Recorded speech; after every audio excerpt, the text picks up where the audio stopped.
نحمده ونستعينه ونستغفره ونعوذ بالله من شرور أنفسنا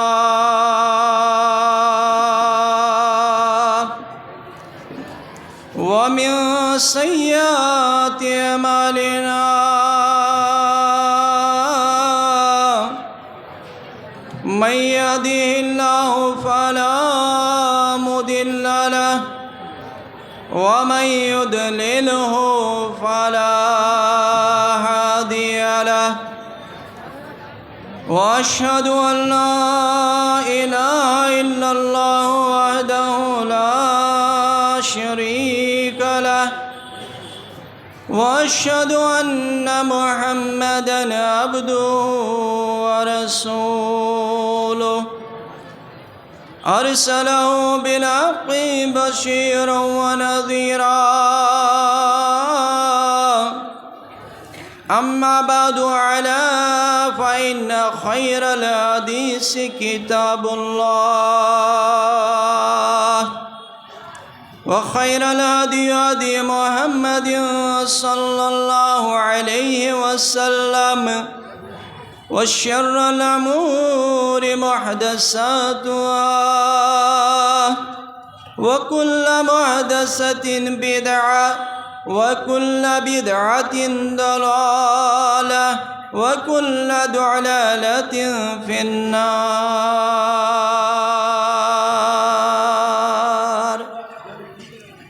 يا أيها الناس اتقوا ربكم الذي خلقكم من نفس واحدة وخلق منها زوجها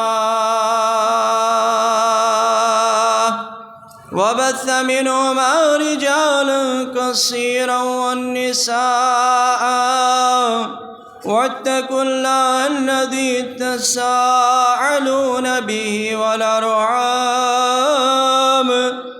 إن الله كان عليكم رقيبا.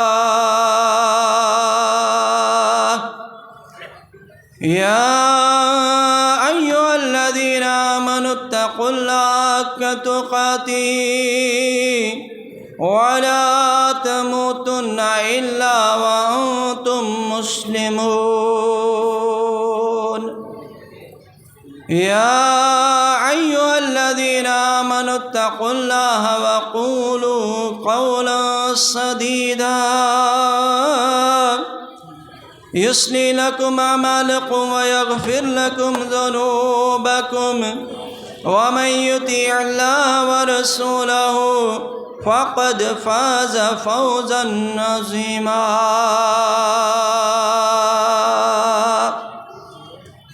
قال الله تعالى في الكلام المجيد والفرقان الحميد بعد أعوذ بالله من الشيطان الرجيم بسم الله الرحمن الرحيم.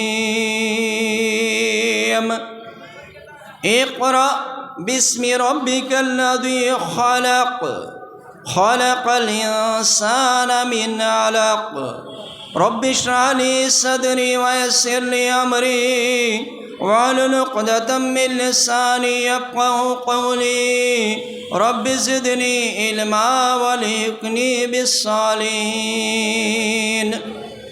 اللهم صل على محمد وعلى آل محمد كما صليت على إبراهيم وعلى آل إبراهيم إنك حميد مجيد.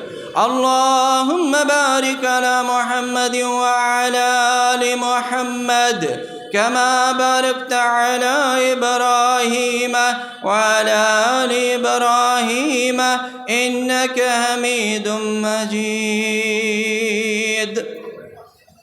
اللهم اجعل القرآن العظيم ربيع قلوبنا ونور أبصارنا وشفاء صدورنا وشفاء صدورنا وجلاء أحزاننا وذهاب همومنا وغمومنا.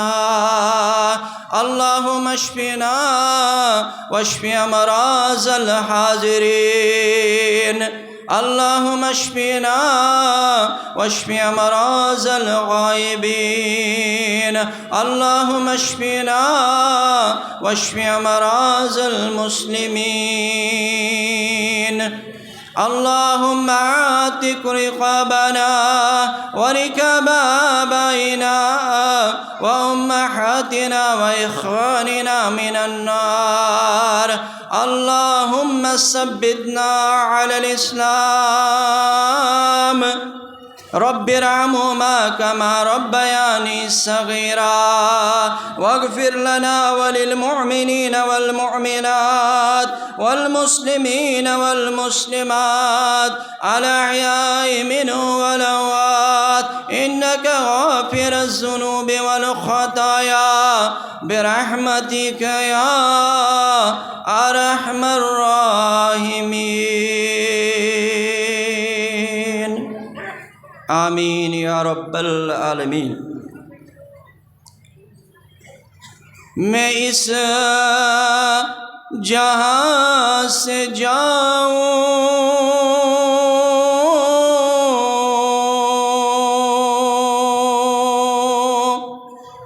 تیری حمد کہتے کہتے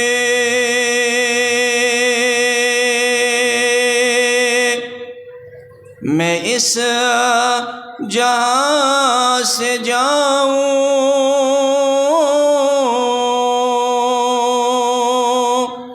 تیری حمد کہتے کہتے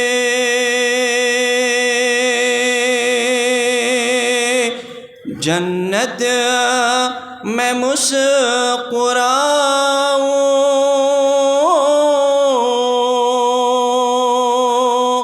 تیری حمد کہتے کہتے جنت میں مسکراؤں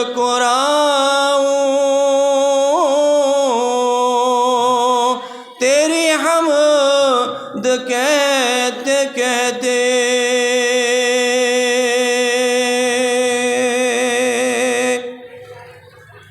توحید کو بسا کر اور شرک کو مٹا کر توحید کو بسا کر اور شرک کو مٹا کر میں دل کا نور پاؤں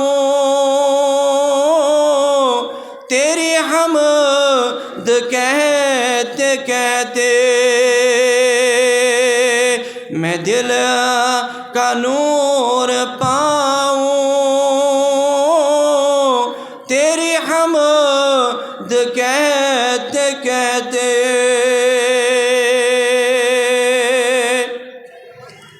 قرآن میں ہے ہر سو تیری صفات یا رب قرآن میں ہے ہر سو تیری صفات یا رب آیات گنگناؤں تیری حمد کہتے کہتے آیات گنگناؤں تیری حمد کہتے کہتے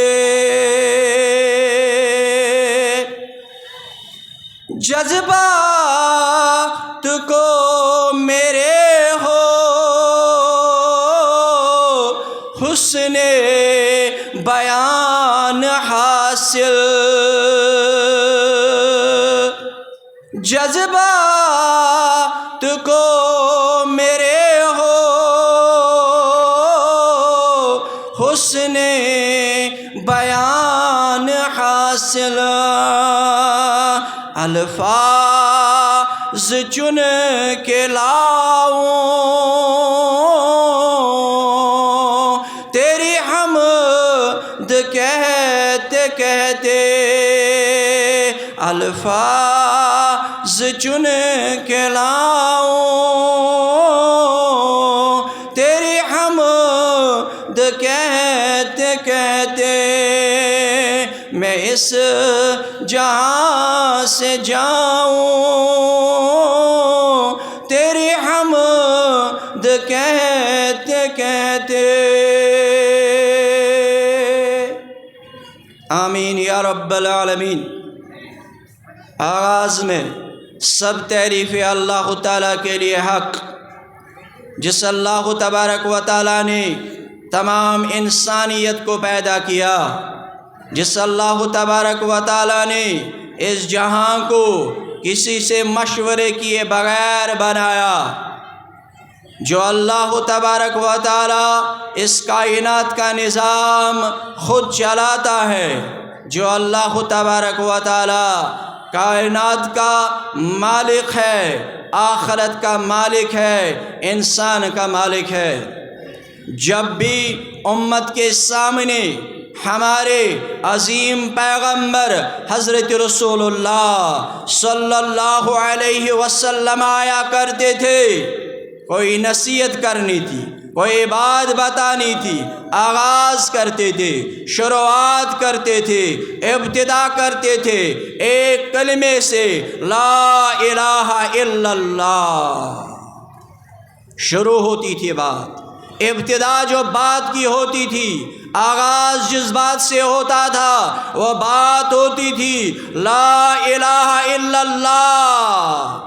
اے لوگو، اے میرے سننے والو، جن تک میری آواز پہنچ رہی ہے، سب سے پہلے اس بات کی گواہی دی جائے، سب سے پہلے اس بات کی شہادت دی جائے، سب سے پہلے یہ بات کا یقین دلایا جائے کہ میں کائنات کے خالق کو لا شریک مانتا ہوں، اس کا کوئی شریک نہیں، اس کا کوئی ہمسر نہیں، اس کا کوئی وزیر نہیں، وہ ہر صفت میں لا شریک ہے۔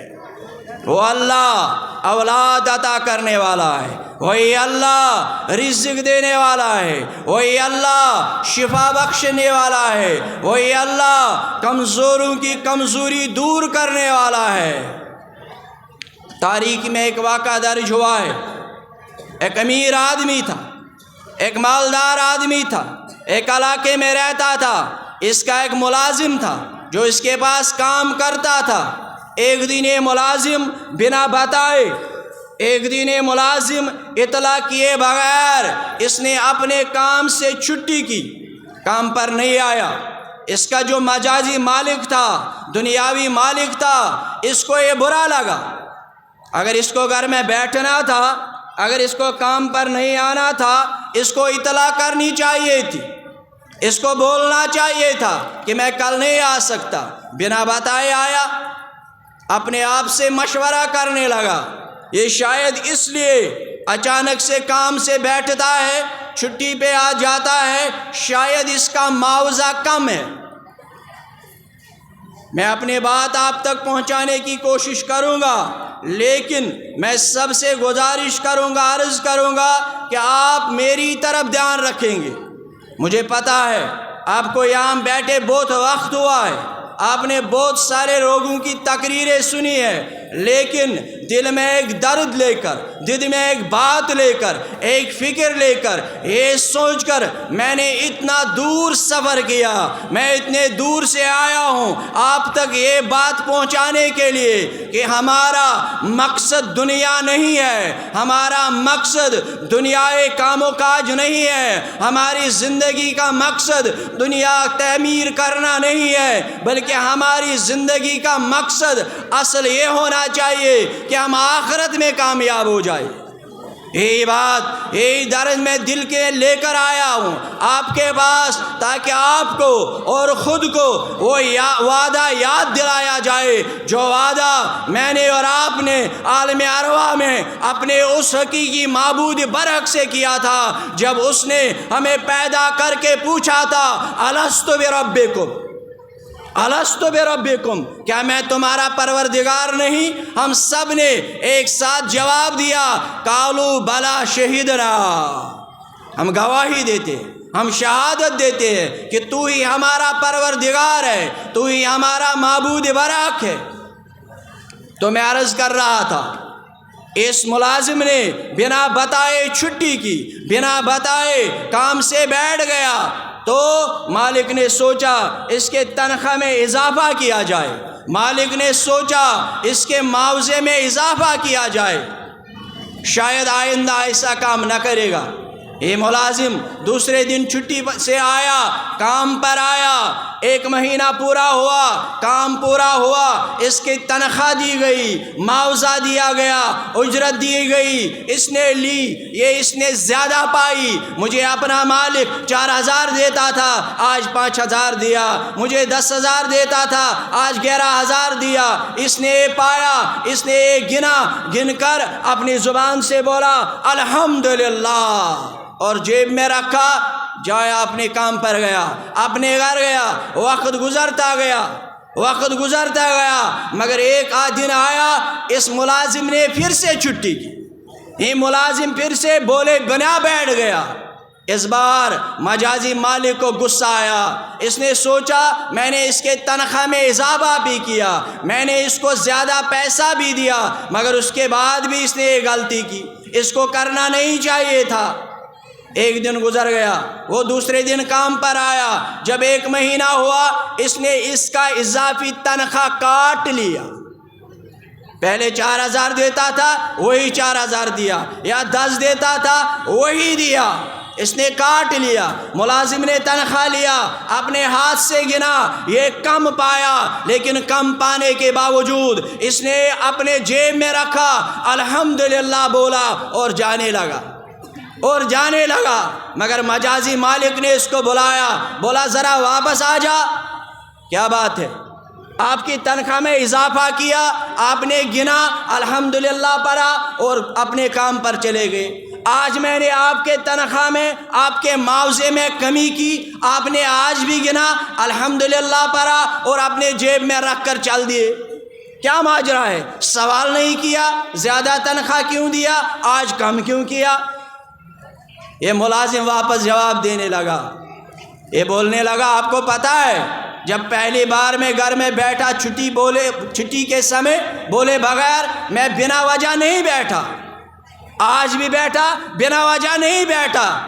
اس نے پوچھا وجہ کیا ہے؟ بولا پہلی بار میں اس لیے بیٹھا، میری بیوی کے رحم میں اولاد تھا، بچہ دیا تھا رب نے، وہ دنیا میں آیا، اس لیے میں اس دن گھر میں بیٹھا، اور جب آپ نے میرا تنخواہ زیادہ دیا، میرا معاوضہ زیادہ دیا، میں نے سوچا بیٹی اپنا رزق خود کے ساتھ لے کر آئی ہے، بیٹی اپنا رزق اپنے ساتھ لائی ہے، اور جب آج میں نے چھٹی کی، آج بنا بتائے بیٹھا، آج بھی میں بلا وجہ نہیں بیٹھا۔ اس نے پوچھا کیا وجہ ہے؟ پوچھا آج میری ماں دنیا سے چل بسی ہے۔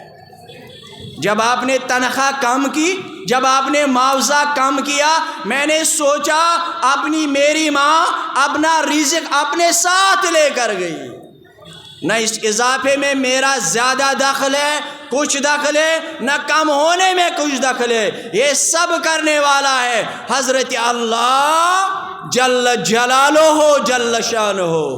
اور اس کو کشمیری میں ایک ہمارے عالم نے بولا ہے، تمی کھیوس تمی چوس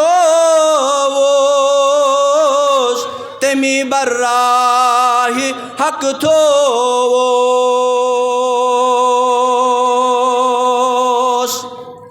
ہمارے کشمیر میں ایک بہت بڑے عالم گزرے ہیں جس کو مولانا انور رحمۃ اللہ علیہ کے نام سے جانتے ہیں. اس نے کشمیری میں بہت خدمت کی ہے. اسی نے اپنے کلام میں لکھا ہے تمی کھووس تمی چووس تمی براہ حق تھووس تمی لوکن ندا دیوس بچستاس انتظارس ماز تمی لوکن ندا دیوس بچستاس انتظارس ماز. مانا وہی کھلانے والا وہی پلانے والا, اسی نے مجھے حق کی راہ پہ لگایا, اسی نے مجھے دعوت کے میدان میں لایا, اسی نے مجھے لوگوں کو اسلام اور کلام کی طرف بلانے کی ہدایت کی. اور یہ کہتے تھے پتم کات انور ان بوزیو کنس کون منتظر روزیو پتم کات انور ان بوزیو کنس کون منتظر روزیو درودا بر نبی سوزیو بچستاس انتظارس ماز. یعنی آخری کلام جو مولانا انور لوگوں کو بتانا چاہتے ہیں وہ آخری کلام کیا ہے؟ ایک ہی طرف منتظر رہا کرے, ایک ہی سے مانگا کرے, ایک ہی کے سامنے اپنا دامن پھیلایا کرے, وہ ایک حضرت اللہ جل جلالہ جل شانہ. مگر اس کے ساتھ ساتھ اپنے پیغمبر حضرت رسول اللہ صلی اللہ علیہ وسلم پر بار بار اور ہر بار درود بھیجا کرے. سب سے پہلے جس بھی مجلس میں ہماری حاضری ہوتی ہے طریقہ ہوتا ہے جو پیغمبر نے سکھایا, سب سے پہلے اللہ کی تعریف کی جائے, اللہ کی بزرگی بیان کی جائے, اللہ کی بڑائی بیان کی جائے, اللہ کا مقام و مرتبہ بیان کیا جائے. اور اس کے بعد اس کے ساتھ ہر مجلس میں ہر بار اپنے پیغمبر حضرت رسول اللہ صلی اللہ علیہ وسلم پر درود پڑھا جائے. میں پوری مجلس سے گزارش کروں گا, میں یہاں بیٹھے لوگوں سے گزارش کروں گا, اپنے بزرگوں, اپنے نوجوانوں, اپنے ساتھیوں سے, اپنے عالموں سے جو سٹیج پر بیٹھے ہیں, اپنے ماؤں اور بہنوں سے جو یہاں حاضر ہیں, میں سب سے ایک بار گزارش کرنا چاہوں کہ ایک بار سب اپنی زبان سے درود پڑھیں گے اس مجلس میں, تاکہ وہ درود ہمارے مسائل کا حل بنے. اللہم صلی علی محمد وعلی آل محمد کما صلیت علی ابراہیم وعلی آل ابراہیم انک حمید مجید. اللہم بارک علی محمد وعلی آل محمد کما بارکت علی ابراہیم وعلی آل ابراہیم انک حمید مجید. اللہ کی تعریف اور درود کے بعد جو آیت میں نے آپ کے سامنے تلاوت کی, ایک قرآن مجید کی سب سے مشہور آیت ہے, سب سے مشہور آیت ہے. مشہور اس لحاظ سے اسی سے آغاز ہوا جب قرآن نازل ہوا, اسی سے آغاز ہوا جب رب نے آخری کلام نازل کیا. یہی وہ آیت ہے جو سب سے پہلے ہمارے رسول صلی اللہ علیہ وسلم پر نازل ہوئی. اقرا بسم ربک الذی خلق.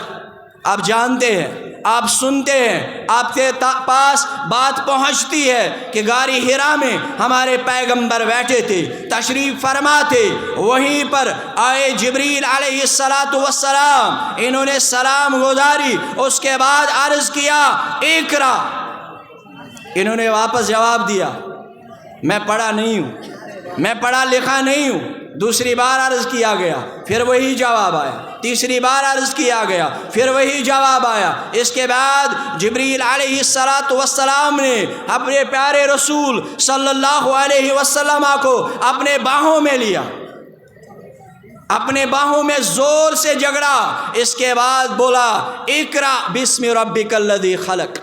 یہ تو ہم اکثر سنتے ہیں، یہ تو ہم سنتے ہیں، یہ ہمیں معلوم بھی ہوگا، لیکن جب ہم قرآن کے سیاق و سباق میں جاتے ہیں، جب ہم قرآن کے تفسیر میں جاتے ہیں، جب ہم قرآن کے مقصد و مدعا میں جاتے ہیں، جب ہم قرآن کے غرض میں جاتے ہیں، ہمیں پتہ چلتا ہے اس سمے عرب کے حالات کیسے تھے، اس سمے وادی کے حالات کیسے تھے، اس سمے پوری دنیا کے حالات کیسے تھے۔ عرب میں نٹے بھر بھر کے شراب پیا کرتے تھے، عرب میں عورتوں کو زندہ دفن کیا جاتا تھا۔ میری مائیں بیٹھی ہے، میری بہنیں بیٹھی ہے، میری ہمشیرہ بیٹھی ہے، آپ کو دنیا میں زندہ رہنے کا حق بھی نہیں تھا۔ آپ پہ منت ہے، آپ کو احسان ہے، آپ کو دنیا میں زندہ رہنے کا حق قرآن نے دیا، اور آپ کو دنیا میں زندہ رہنے کا حق حضرت رسول اللہ صلی اللہ علیہ وسلم نے دیا۔ میری ماؤں، میری بہنوں، میری بیٹیوں، یہاں جو تشریف لائی ہو، میں آپ سے عرض کر رہا ہوں، میں آپ سے گزارش کر رہا ہوں، آپ تاریخ اسلام پڑھیے، آپ تاریخ دنیا پڑھیے۔ اسلام آنے سے پہلے ہمارے پیغمبر حضرت رسول اللہ صلی اللہ علیہ وسلم آنے سے پہلے آپ کے ساتھ کیا سلوک ہوا کرتا تھا، یاد دلانا چاہوں گا۔ وہ ایک مشہور صحابی ہے، ایمان لانے کے بعد ایک دن یہ مجلس میں آئے، سلام گزاری، اس کے بعد عرض کیا میرا سوال ہے آپ سے۔ رسول اکرم صلی اللہ علیہ وسلم نے فرمایا بتاؤ کیا مسئلہ، بتاؤ کیا مسئلہ ہے۔ عرض کیا کیا میرے گناہ بھی اللہ معاف کرے گا، کیا میرے گناہ بھی اللہ معاف کرے گا؟ پیغمبر نے واپس فرمایا آپ نے تو ایمان لایا، آپ تو مسلمان ہو گئے، کیا معاملہ ہے، کیا بات ہے، سب کے گناہ معاف ہوتے۔ اس نے عرض کیا اے اللہ کے رسول صلی اللہ علیہ وسلم، مجھے نہیں لگتا رب میرے گناہ معاف کرے گا۔ بولا کیا بات ہے، کیا معاملہ ہے؟ اس نے عرض کیا میں وہ انسان ہوں، میں وہ شخص ہوں جو مکے میں رہتا ہوں، جس نے اپنی 9 بیٹیاں زندہ دفن کی ہے۔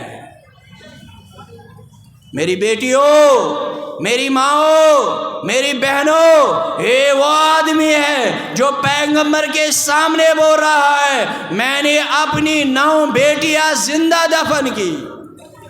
اس کے بعد بتا رہا ہے 8 بیٹیوں کو دفن کرنے کے بعد جب اللہ نے میری بیوی کو، میری زوجہ کو 9ویں بیٹی عطا کرنی تھی، ابھی تھوڑا سمے تھا، میں سفر پر جا رہا تھا، لیکن اپنی زوجہ کو یہ بتا کر گیا اگر بیٹی پیدا ہوئی اس کو زندہ دفن کر دینا، اگر بیٹا ہوا اس کو زندہ رکھنا۔ میں کام پر گیا، سفر پر نکل گیا، میں 2 سال بعد 3 سال بعد واپس آیا، گھر پہنچتے ہی میں نے اپنی بیوی سے سوال کیا، گھر پہنچتے ہی میں نے اپنی زوجہ سے سوال کیا اے زوجہ، اے میری بیوی، بتا اللہ نے کیا دیا تھا؟ اس نے جواب میں بولا اللہ نے بیٹی عطا کی، تم نے اس کے ساتھ کیا کیا؟ میں نے بولا میں نے اس کو زندہ دفن کر دیا۔ بولا اچھا کیا، بولا اچھا کیا، مگر کچھ دن گزر گئے، 2 دن 4 دن 8 دن گزر گئے، میں اپنے گھر میں بیٹھا تھا، میری کھڑکی سے صحن پر نظر پڑی، میں نے ایک معصوم بچی کو وہاں کھیلتے دیکھا، یہ بچی بہت خوبصورت، یہ بچی بہت شکیل تھی، یہ بچی بہت اچھی تھی، مجھے بہت پیاری لگی۔ میں اپنی بیوی سے کہنے لگا اگر ہماری بیٹی آج زندہ ہوتی، اگر ہماری وہ لخت جگر زندہ ہوتی، آج اس کے عمر کی ہوتی، مگر اتنی خوبصورت اگر ہوتی پھر اس کو دفن نہیں کرنا تھا، زندہ ہی رکھنا تھا۔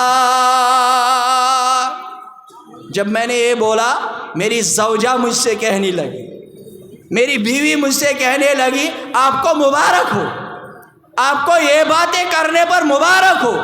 کیوں؟ میں نے اس کو آپ کے ڈر سے ماسی کے یہاں چھپا کے رکھا تھا، میں نے اس کو زندہ دفن نہیں کیا تھا، میں نے اس کو آپ کے ڈر سے ماسی کے گھر میں چھپا کے رکھا تھا۔ یہ آپ کی بچی ہے، یہ آپ کی بیٹی ہے۔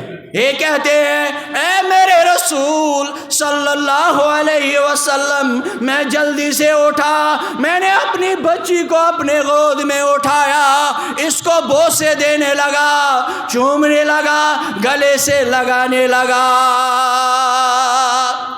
مگر کچھ دن گزر گئے، کچھ دن گزر گئے، 2 دن گزر گئے، 4 دن گزر گئے، میرے اندر پھر سے وہ جہالت جمع ہوئی، میرے اندر پھر سے وہ جہالت آئی۔ میں نے اپنی زوجہ کو کہا اے میری زوجہ اس بچی کو نہا دے، اے میری زوجہ اس کو نیا لباس پہنا دے، اے میری زوجہ مجھے اس بچی کو کہیں لے جانا ہے۔ اس نے نہا لیا، اس نے نئے کپڑے پہنا دیے۔ میں نے اپنے ہاتھ میں کچھ سامان اٹھایا اور پہاڑ کی طرف چل دیا، اس بچی کو اپنے ہاتھ سے پکڑے میں پہاڑ کی طرف، ریگستان کی طرف، بیابان کی طرف چل دیا۔ ہم راستے سے جا رہے تھے، ہم راستے سے جا رہے تھے، لیکن بیچ میں بچی بول رہی تھی ابا ہمیں کہاں جانا ہے، بابا ہمیں کہاں جانا ہے، ڈیڈی ہمیں کہاں جانا ہے، ابو جی ہمیں کہاں جانا ہے، ہمیں کہیں گھومنے جانا ہے۔ میرے عزیز مجھے بول رہے تھے جب آئیں گے تو یہاں علاقہ بھی دیکھیں گے۔ میں نے بولا میرے گھر میں بچے ہیں، خاص کر میری چھوٹی بچی ہے، اگر میں کہیں جاؤں گا پھر اس کو بولوں گا بیٹا میں گیا تھا، وہ بولے گی ابا مجھے کیوں نہیں ساتھ لے گئے، میں اس کے بغیر نہیں جاؤں گا، میں اس کے بغیر نہیں جاؤں گا۔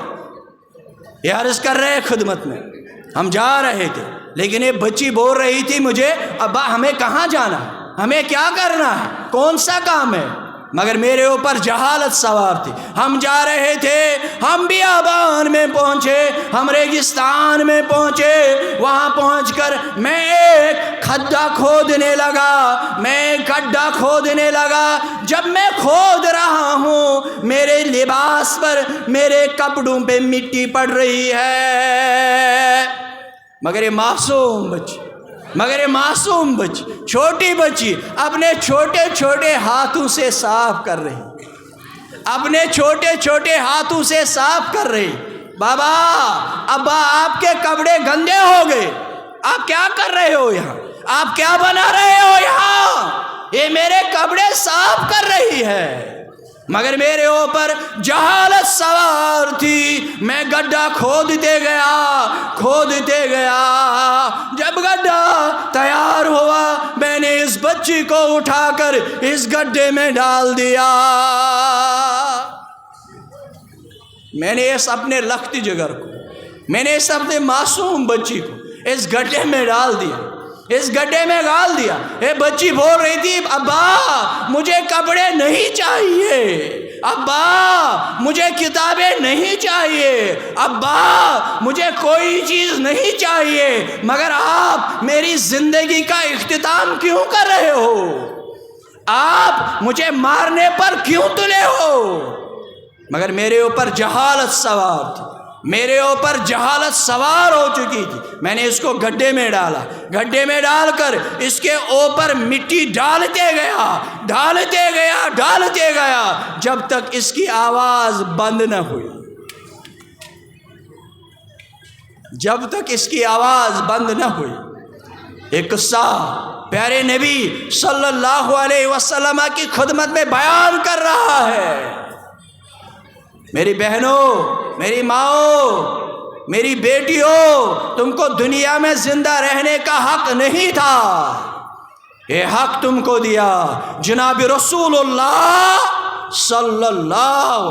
تم کو تو مردوں سے زیادہ ان کا احسان مند رہنا چاہیے، تم کو تو مردوں سے زیادہ ان کی فرما برداری کرنی چاہیے۔ جب یہ قصہ بیان کیا تو پیارے نبی صلی اللہ علیہ وسلم فرمانے لگے، اے قیس میری مجلس سے اٹھ جا، اے قیس میری مجلس سے نکل جا، مجھے تیرے لباس پر اس بچی کے خون کے دبے نظر آ رہے ہیں، میری مجلس سے نکل جا، رب سے معافی مانگ لے، رب سے توبہ کر لے، رب تجھ کو معاف فرمائے گا۔ مگر یہ چیزیں کون بتائے گا؟ اقرا بسم ربک الذی خلق۔ یہ ادارہ جو ہے یہاں یہی سکھایا جاتا ہے، جب اس کو علم دیا جائے گا اس کو معبود اور بندے میں فرق پتہ چلے گا۔ جب اس کو علم دیا جائے گا اس کو علم سے پتہ چلے گا حق کیا ہے ناحق کیا ہے۔ جب اس کو علم ملے گا اس کو پتہ چلے گا بڑا کون ہے چھوٹا کون ہے۔ جب اس کو علم دیا جائے گا اس کو معلوم پڑے گا ماں کون ہے، اس سے کیسا سلوک کرنا ہے، بہن کیا ہے اس سے کیسا ادب کرنا ہے، بیوی کیا ہے اس سے کیسا سلوک کرنا ہے، بیٹی کیا ہے اس کی کیسے پرورش کرنی ہے۔ یہاں بیٹھے میرے عزیزوں، میرے دوستوں، میرے ساتھیوں، میرے رفیقوں، اقرا کے حوالے سے بات ہو رہی ہے، علم کے حوالے سے بات ہو رہی ہے۔ یہ علم سکھاتا ہے۔ میں ادب یہ بات آپ کے پاس پہنچانا چاہتا ہوں، میرے علماء کو، میرے مشائخ کو، میرے دوستوں کو، یہاں بیٹھے والے لوگوں کو، یہاں میری ماں اور بہنوں کو کہیں نمازوں پر فخر نہ ہو جائے، کہیں قرآن پڑھنے اور پڑھانے پر فخر نہ ہو جائے، کہیں ادارہ چلانے پر فخر نہ ہو جائے، کہیں تقریر کرنے پر فخر نہ ہو جائے، کہیں اسلامی کام کرنے پر فخر نہ ہو جائے۔ اگر یہ سارے کام ہوں گے لیکن جس کا باپ اس سے ناراض ہوگا، جس کی ماں اس سے ناراض ہوگی، اس کی نہ نماز رب کے یہاں قبول ہے، نہ روزہ، نہ زکوٰۃ، نہ ادارہ، نہ تقریر، نہ قرآن، سارے کے سارے عبادت ضائع ہو جائیں گے۔ یہاں بیٹھے میرے بھائیوں، میرے عزیزوں، میرے ساتھیوں، میری ماؤں، میری ہمشیروں، میری بیٹیوں، جس کا باپ ناراض ہوگا، جس کی ماں ناراض ہوگی، یاد رکھنا اس کی ساری عبادات رب ضائع کر دے گا۔ میں یاد دلاؤں گا آپ کو، میں آپ کی خدمت میں عرض کروں گا، میرے علماء بیٹھے، میرے ساتھی بیٹھے، مشائخ بیٹھے، مجلس میں پڑھے لکھے لوگ بیٹھے، حضرت علقمہ رضی اللہ تعالیٰ عنہ ایک مشہور صحابی تھے، یہ پیغمبر کے پیروکار تھے، با ایمان تھے۔ اسی کا آخری وقت آیا، اسی کا آخری وقت آیا، آخری وقت پر اس کی زبان سے کلمہ نہیں نکل رہا تھا، کلمہ نہیں نکل رہا تھا۔ پیغمبر کی خدمت میں پہنچے مسلمان، عرض کیا علقمہ کا آخری وقت، علقمہ دنیا سے جانے والے ہیں، اب کیا معاملہ ہے؟ اے اللہ کے رسول صلی اللہ علیہ وسلم، علقمہ کے زبان پہ آخری وقت کلمہ نہیں آ رہا۔ جب پیغمبر کے کانوں میں بات پہنچی، انہوں نے سماعت فرمائی، وہ جلدی جلدی نکلے، وہاں پہنچے جہاں پر علقمہ آخری سانسیں گن رہے تھے۔ وہاں پہنچ کر مسلمانوں سے پوچھا علقمہ کی ماں کہاں ہے، علقمہ کا والد کہاں ہے؟ جواب ملا علقمہ کے باپ دنیا سے جا چکے ہیں، اے اللہ میں دعا کرتا ہوں جس کا باپ دنیا سے جا چکا ہو اس کی مغفرت فرما، اس کی مغفرت فرما۔ میرا بھی والد گزر چکا ہے، رب اس کی بھی مغفرت فرما، آمین یا رب العالمین۔ اس کا باپ گزر چکا ہے، ماں کہاں ہے؟ ماں فلانی جگہ پر، اس کو بلایا جائے۔ ماں کو بلایا گیا، ماں آئی، اس سے سوال ہوئی، اماں آپ علقمہ سے ناراض ہیں؟ اماں آپ علقمہ سے ناراض ہیں؟ اماں نے جواب دیا، جی پیارے رسول صلی اللہ علیہ وسلم میں علقمہ سے ناراض ہوں۔ بولا کیوں ناراض ہوں؟ کیا ہوا؟ علقمہ نے کوئی غلطی کی؟ ماں نے جواب دیا، نہیں میرے پیارے رسول صلی اللہ علیہ وسلم، علقمہ نے کوئی غلطی نہیں کی۔ علقمہ 5 وقت کی نماز کا پابند ہے، علقمہ قرآن پڑھنے والا ہے، علقمہ قاری قرآن ہے، علقمہ تہجد گزار ہے، علقمہ دیندار ہے۔ علقمہ نے کبھی میرے سامنے، علقمہ نے کبھی میرے سامنے ایک لفظ بھی اونچی آواز میں نہیں بولا۔ اما پھر کیا بات ہے؟ میں مختصر کرنے کی کوشش کروں گا۔ اما پھر کیا بات ہے؟ علقمہ اماں نے جواب دیا، اے پیارے رسول صلی اللہ علیہ وسلم، علقمہ جب کام سے آتا تھا، علقمہ جب دکان سے آتا تھا، علقمہ جب باغ سے آتا تھا، زمین سے آتا تھا، یہ آنے کے بعد سیدھے اپنے زوجہ کے کمرے میں جاتا تھا۔ سبحان اللہ، یہ بات یہاں لگ چکی، یہ بات دل پہ لگ چکی ہے۔ میں نے 9 مہینے اپنے پیٹ میں رکھا، میں نے 2 سال اس کو اپنا خون دودھ کی شکل میں پلایا۔ وہاں سے آتا، مجھے اس کا مال نہیں چاہیے تھا، مجھے اس کے پیسے نہیں چاہیے تھے، مجھے کچھ اور نہیں چاہیے، لیکن جب شام کو آتا پہلے مجھے بولتا اماں آپ ٹھیک ہے، پھر جاتا زوجہ کے کمرے میں۔ مجھے کوئی اعتراض نہیں تھا، زوجہ کے بھی حقوق ہے، اس کا انکار نہیں ہے، مجھے کوئی اعتراض نہیں تھا، لیکن یہ آنے کے بعد سیدھے اپنے زوجہ کے کمرے میں جاتا تھا۔ یہ بات یہاں لگ چکی۔ فرمایا اماں معاف کر دو۔ یہ کون ہے جس کو قرآن نے کہا رضی اللہ عنہ ورضوان؟ ایک تو ہوتا ہے رب ہم سے راضی ہوا، رب ہم سے راضی ہوا، لیکن ایک ہوتا ہے رب اس سے راضی ہوا۔ یہ مقام ہے، یہ مرتبہ ہے۔ یہ علقمہ تھا، علقمہ اتنا عظیم مسلمان، مگر آخری وقت کلمہ نہیں نکلا، ماں ناراض تھی۔ بولا ماں معاف کر دو۔ بولا میں معاف نہیں کروں گی۔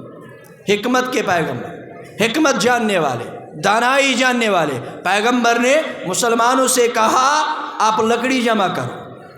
انہوں نے بولا لکڑی کو کیا کرنا ہے؟ جواب دیا علقمہ کو دنیا سے جانے کے بعد جلنا ہے، دنیا میں جلائیں گے تھوڑا کمی ہو جائے گی، تھوڑا کمی ہو جائے گی، حکمت کی گئی۔ لیکن جب ماں نے یہ منظر دیکھا، جب ماں یہ منظر دیکھا، ماں نے بولا اے پیارے پیغمبر یہ نہیں ہو سکتا، میرے سامنے آپ میرے اولاد کو جلائے، یہ ممکن نہیں، میں نے معاف کر دیا۔ جب معاف کر دیا علقمہ پہ زبان پہ آیا لا الہ الا اللہ محمد الرسول اللہ صلی اللہ اقرا بسم ربک الذی خلق۔ یعنی اگر ہم ماحول سدھارنا چاہتے، اگر ہم اپنے اولادوں کو فرما بردار بنانا چاہتے، اگر ہم اپنی بیٹیوں کو باحیا اور باپردہ بنانا چاہتے، اگر ہم اپنے ماحول میں انصاف قائم کرنا چاہتے، پھر ایک ہی طریقہ ہے، جو طریقہ رب نے سکھایا، جو طریقہ پیغمبر نے سکھایا، اور وہ طریقہ ہے اقرا بسم ربک الذی خلق۔ سب سے پہلے اس لیے علماء کہتے ہیں آپ اپنے بچوں کو قرآن سکھاؤ، آپ اپنے بچوں کو قرآن سکھاؤ، قرآن ان کو سب کچھ سکھا دے گا۔ قرآن ان کو سب کچھ سکھا دے گا۔ اس لیے سب سے پہلا کام جو ادارے میں ہو رہا ہے اس کی معاونت کی جائے، اس کا سپورٹ کیا جائے، اس کا تعاون کیا جائے، تاکہ جو کام ہو رہا ہے اقرا پہ جب اس پہ کام کیا جائے گا تو ہمارے سارے دنیاوی اور اخروی مسئلے سارے کے سارے حل ہوں گے انشاءاللہ۔ چونکہ یہاں سے سلپ آئی ہے، ہمارا وقت بالکل قریب ہے اختتام کو، میں آپ سے وداع لینے سے پہلے آپ سے یہی گزارش کروں گا کہ اس علاقے میں کام ہو رہا ہے انشاءاللہ، کام ہوگا انشاءاللہ، ہوتا رہے گا انشاءاللہ۔ جو معاونت کرے گا، جو سپورٹ کرے گا، تعاون کرے گا، وہ کامیاب ہوگا۔ اب جو تعاون نہیں کرے گا کام رکے گا نہیں، جو تعاون نہیں کرے گا کام رکے گا نہیں، وہی پیچھے رہ جائے گا، وہی پیچھے رہ جائے گا۔ خود بھی پڑھے، اپنے بچوں کو بھی پڑھائے، اپنی بچیوں کو پڑھائے، بڑوں کے لیے بھی انتظام کرے۔ ہمارے یہاں اکثر ہوتا ہے، ہم جب ادارہ کھولتے، ہم جب پڑھانا شروع کرتے، ہم بچوں سے شروع کرتے، بچوں کو پڑھا، پہلے بڑوں کو پڑھاؤ۔ کیوں؟ بڑوں کو کل مرنا ہے، بچوں کو پرسوں مرنا ہے۔ بچے بھی چھوٹے ہیں، بچے بھی چھوٹے ہیں، ان کے پاس ابھی تھوڑا وقت ہے، لیکن جو بڑے ہو چکے ہیں ان کے پاس وقت ختم ہو چکا ہے۔ تو پہلے چھوٹوں کو پڑھانا ہے کہ بڑوں کو پڑھانا ہے؟ پہلے بڑوں کو پڑھانا ہے، ان کو سکھانا ہے، تاکہ جو قبر کے قریب ہے، جنہوں نے اپنا بچپنا بھی گزار دیا، اپنا لڑکپن بھی گزار دیا، اپنی جوانی بھی گزار دی، اب وہ بڑھاپے پہ پہنچ چکے، ان کے لیے بھی کی جائے کوشش۔ اور ان بزرگوں کو، ان بڑوں کو، ان کو بھی چاہیے وہ پڑھے، کیونکہ دین پڑھنے کی کوئی عمر، کوئی حد، کوئی سرحد نہیں ہوتی۔ اسی لیے رب نے آغاز کس سے کیا؟ اقرا بسم ربک الذی خلق۔ میں اختتام پہ اللہ سے دعا کروں گا اللہ اس مجلس کو کامیاب بنائے، اللہ اس مجلس میں بیٹھنے والوں کی ہر حاجت پوری کرے، ہر مراد پوری کرے، ہر تمنا پوری کرے۔ اے اللہ میں دعا کرتا ہوں اس مجلس میں اگر کوئی ایسا ہو جس کی اولاد نہ ہو، اے اللہ اس کو اولاد عطا کر دے، اس کو اولاد عطا کرتے، بے اولادوں کو اولاد عطا کر دے۔ اے اللہ جن کی اولادیں ہیں ان کو ہدایت فرما، ان کو ہدایت فرما، ان کی حفاظت فرما، ان کے ایمان میں برکت فرما۔ اے اللہ اس ادارے کو ہمیشہ قائم رکھنا، دائم رکھنا۔ اے اللہ جو کام یہاں ہو رہا ہے، جو کام یہاں کر رہے ہیں، جو اس کی معاونت کر رہے ہیں، ان کی دنیا آباد فرما، ان کی دنیا آباد فرما، ان کا دنیا آباد فرما، ان کی آخرت کامیاب فرما، ان کو دنیا میں بھی کامیاب فرما، آخرت میں بھی کامیاب فرما۔ اے اللہ میں دعا کرتا ہوں یہاں جو میرے عالم بیٹھے، میری مشائخ بیٹھے، میرے دوست بیٹھے، میرے بھائی بیٹھے، میری بہنیں بیٹھی ہے، بیٹیاں بیٹھی ہے، اے اللہ جس کے دل میں جو تمنا اس کی وہ تمنا پوری فرما، جس کے دل میں جو تمنا اس کی وہ تمنا پوری فرما۔ اے اللہ جن کے والد گزر چکے ہیں، جن کی مائیں دنیا سے جا چکی ہے، ان کی مغفرت فرما، ان کی مغفرت فرما، زندوں کی ہدایت فرما، زندوں کی ہدایت فرما، ہماری ساری تمنائیں پوری فرما۔ اے اللہ جو کوئی بھی کسی مشکلات میں ہو اس کی مشکلات دور فرما، اس کی پریشانی دور فرما، ہماری پریشانی دور فرما، ہماری مشکلات بھی دور فرما۔ اے اللہ یہاں آنے والوں کی تمام تمنائیں، تمام آرزوئیں پور فرما۔ اے اللہ ہماری حفاظت فرما، علماء حق کی حفاظت فرما، مسلمانوں کی حفاظت فرما، ہم کو اس دنیا میں بھی اور آخرت میں بھی کامیاب فرما۔ آمین یا رب العالمین۔ وآخر دعوانا ان الحمد للہ رب العالمین، والسلام علیکم ورحمۃ اللہ وبرکاتہ۔